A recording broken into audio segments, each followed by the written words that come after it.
ભાજપમાં અસંતોષ અવિરત છે। ભાજપની પૂર્વ મહિલા અગ્રણીનો ગંભીર આક્ષેપ સામે આવ્યો છે। ભારતીબેન ભાણવાડિયાનો જિલ્લા પ્રમુખ પર આક્ષેપ કરવામાં આવ્યો।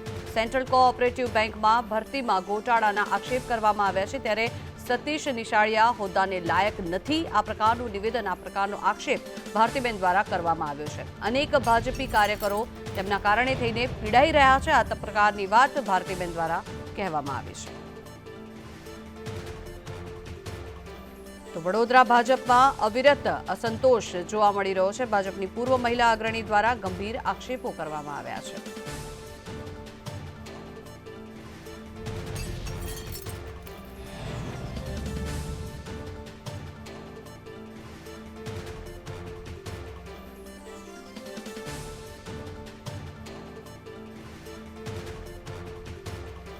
વડોદરા ભાજપમાં તો અવિરત અસંતોષ જોવા મળી જ રહ્યો છે, ત્યારે મહત્વનું છે કે બંને ભાજપના કાર્યકર્તાઓ હોવા છતાં પણ આપસી એ લોકોમાં અત્યારે હાલ જે પરિસ્થિતિ જોવા મળી રહી છે તે નજર સામેની વાત છે, કારણ કે છેલ્લા ઘણા સમયથી જે પરિસ્થિતિ સર્જાય છે, જ્યોતિબેનને ભાજપમાંથી સસ્પેન્ડ કરવામાં આવ્યા છે, સાથે જ ભારતીબેન દ્વારા પણ અસંતોષ વ્યક્ત કરવામાં આવ્યો છે। પોતે ભાજપમાં રહેવા છતાં પણ તે લોકો ક્યાંક ને ક્યાંક ભાજપથી અસંતોષ હોય તે પ્રકારનું તેમની લાગણી સામે આવી રહી છે।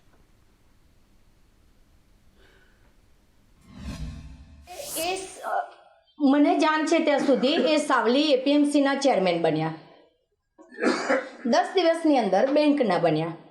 તો એક વ્યક્તિ એક હોદ્દો ક્યાં ગયો? અને જ્યારે પાટીલ સાહેબ આગળ આ રજૂઆત કરવામાં આવી કે ભાઈ એમને બેંકના પણ બનાવો ચેરમેન, ત્યારે શું એમને પાટીલ સાહેબને જાણ કરવામાં આવી હતી કે એમની પાસે ગ્રીન કાર્ડ છે અને ગ્રીન કાર્ડને કન્ટિન્યુ કરવા માટે એમને વારંવાર યુએસએ જવું પડે છે? ના, નહીં કરી હોય આ સ્પષ્ટતા, કારણ કે સામે ભરતી હતી, એમને એન કેન પ્રકારે કોઈનો પણ ઉપયોગ કરીને ત્યાં પરિવર્તન જોઈતું હતું। અને મારો એક સવાલ એ પણ છે કે જે બેંકને પૂર્વ ચેરમેને અંદાજિત 250 કરોડના ખોટમાંથી બહાર કાઢી હતી, 129 બેંકની ખોટ હતી, જંગી ખોટ, અને કઈ જીએસસી બેંકના 32 કે 36 કરોડ હતા।